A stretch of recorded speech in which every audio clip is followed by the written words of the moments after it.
Ring road मेट्रोला अनेक नागरिकांचा विरोध आहे। त्याचबरोबर या रिंग रोड मेट्रोच्या एकूणच जे मॅप त्यांचा आहे त्या संदर्भात देखील अनेकांच्या तक्रारी आहेत। पण या सगळ्या तक्रारी सोडवण्याचं काम सुरू आहे। काही दिवसांपूर्वी एकनाथ शिंदे यांनी या संदर्भात बैठक घेतली होती। आज आमदार संजय केळकर यांनी थेट नागरिकांशी संवाद साधलेला आहे आणि अधिकाऱ्यांना समोरासमोर बसून त्यांच्या ज्या तक्रारी आहेत त्यांचं निरसन करण्याचा प्रयत्न केलेला आहे। आपल्याबरोबर संजय केळकर सर, आज या मेट्रोच्या काही अधिकाऱ्यांसमवेत आपण रिंग रोड मेट्रोच्या कार्यालयात एक बैठक घेतली। त्यामध्ये अनेक नागरिक देखील सहभागी झाले होते। त्यांच्या तक्रारी आहेत, काय नेमक्या तक्रारी आहेत आणि आपण काय सोल्युशन सांगितलं? साधारणपणे रिंग रोड मेट्रोचा ज्या वेळेला प्रस्ताव जो आहे तो प्रत्यक्षात सुरू झाला तर 2 महिन्यापासून हा एक्सरसाइज आम्ही करायचा प्रयत्न करतोय आणि निरनिराळ्या भागामधनं मग हिरानंदानी असेल या काशीनाथ घाणेकर थिएटर आहे त्या भागातल्या परिसरातल्या लोक असतील, चेंदणी आहे, चेंदणी कोळीवाडा, महागिरी कोळीवाडा, उपवन इंडस्ट्रियल इस्टेटचे उद्योजक असतील, असं निरनिराळ्या भागातले प्रतिनिधींनी माझ्याकडे त्यांचे रिप्रेझेंटेशन दिली होती। त्याही वेळेला आम्ही चर्चा केली, प्रत्यक्ष काही ठिकाणी पाहणी मेट्रोच्या अधिकाऱ्यांबरोबर केली आणि त्यांचे काही सजेशन आहेत।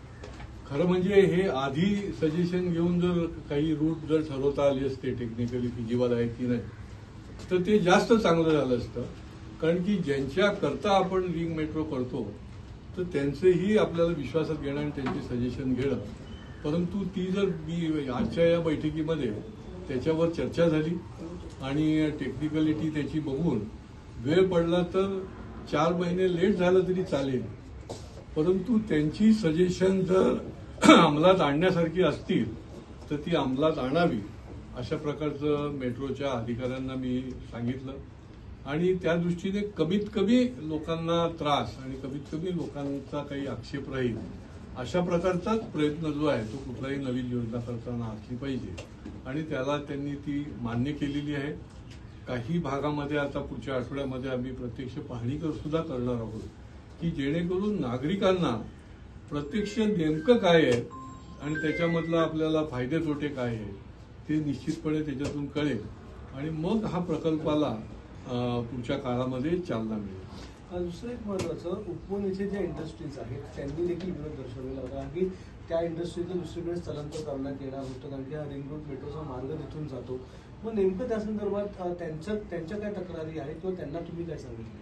त्या ठिकाणी आम्ही प्रत्यक्ष पाहणी दौरा पण केला अधिकाऱ्यांबरोबर आणि एकूण त्यांनी त्याच्यानंतर सर्वेक्षण केलं आणि साधारण 29 उद्योग जे आहेत ते त्या ठिकाणी बाधित होत आहेत। आता उपवन इंडस्ट्रियल इस्टेट ही 40-50 वर्षापासून आहे, छोटे छोटे उद्योग आहेत, छोटे उद्योजक आहेत, तर त्यांना ज्या ठिकाणी बाधित होत असतील त्याच ठिकाणी देण्याचं मेट्रोने कबूल केलेलं आहे। शेवटी एखादी इंडस्ट्री जी आहे ती तो परिसर सोडून दुसरीकडे जाणं ही कुठल्याही उद्योजकाला ते परवडणारं नसतं आणि त्याला तिथे एक जम बसलेला असतो आणि त्याच्यामुळे समजा त्या रूटनेच जाणार असेल तर त्यांना त्याच ठिकाणी प्रस्थापित केले जाईल अशा प्रकारचं मेट्रोने आज सांगितलं आहे। काही दिवसांपूर्वी प्रताप सरनाईक यांनी काही चेंजेस सुचवले होते ते ताबडतोब मान्य करण्यात आले, त्याच्यामुळे देखील अनेक नागरिक नाराज होते कारण की डॉक्टर अभय ओक आहेत किंवा जे निवृत्त न्यायाधीश आहेत किंवा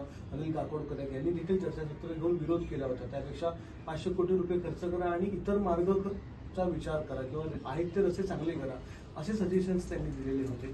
तर या सगळ्यांचा देखील विरोध आहे, मग हा प्रकल्प रेटला जातोय का असा प्रश्न निर्माण होतो? नाही, कसं आहे माहिती का की जागरूक नागरिक पाहिजे, ठाण्याचं भाग्य आहे की जागरूक नागरिक आहेत आणि योग्य पद्धतीने आज देखील आम्ही वेकअप ठाणेकरचे प्रतिनिधी देखील या ठिकाणी बोलवले होते आणि त्यांचंही त्यांनी जे म्हणणं आहे तेही त्यांनी सांगितलं।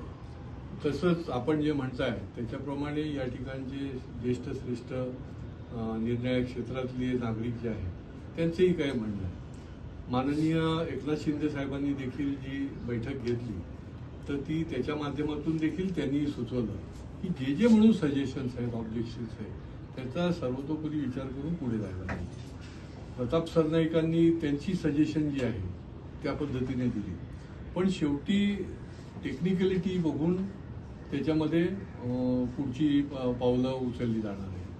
त्याच्यामुळे टेक्निकल टीम महापालिका आणि महामेट्रो यांची बसून किती ते फिजिबल आहे, किती योग्य होऊ शकेल, जास्तीत जास्त लोकांना त्याचा कसा फायदा होऊ शकेल याच्याकडे बघणार आहे.